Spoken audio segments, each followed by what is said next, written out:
Homeward Bound, April 3. Victory in God alone. This is the victory that has overcome the world, our faith. 1 John 5, verse 4. The Christian life is a battle and a march, but the victory to be gained is not won by human power. The field of conflict is the domain of the heart.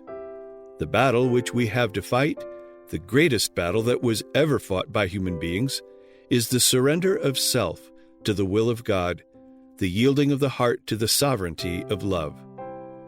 The old nature, born of blood and of the will of the flesh, cannot inherit the kingdom of God. The hereditary tendencies, the former habits, must be given up. Those who determine to enter the spiritual kingdom will find that all the powers and passions of an unregenerate nature, backed by the forces of the kingdom of darkness, are arrayed against them. Selfishness and pride will make a stand against anything that would show them to be sinful.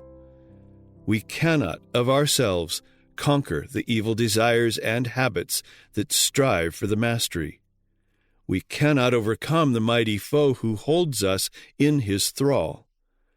God alone can give us the victory.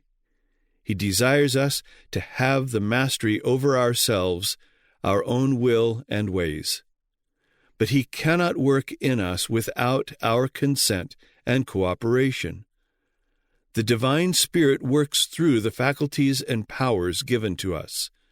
Our energies are required to cooperate with God.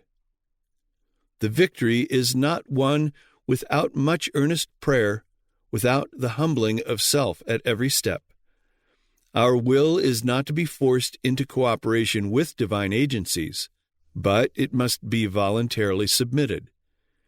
Were it possible to force upon you with 100-fold greater intensity the influence of the Spirit of God, it would not make you a Christian, a fit subject for heaven.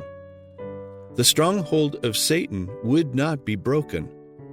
The will must be placed on the side of God's will. You are not able of yourself to bring your purposes and desires and inclinations into submission to the will of God. But if you are willing to be made willing, God will accomplish the work for you, even casting down imaginations and every high thing that exalteth itself against the knowledge of God, and bringing into captivity every thought to the obedience of Christ. Then you will work out your own salvation with fear and trembling.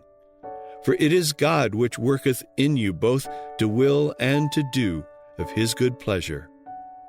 Thoughts from the Mount of Blessing, pages 141 to 143.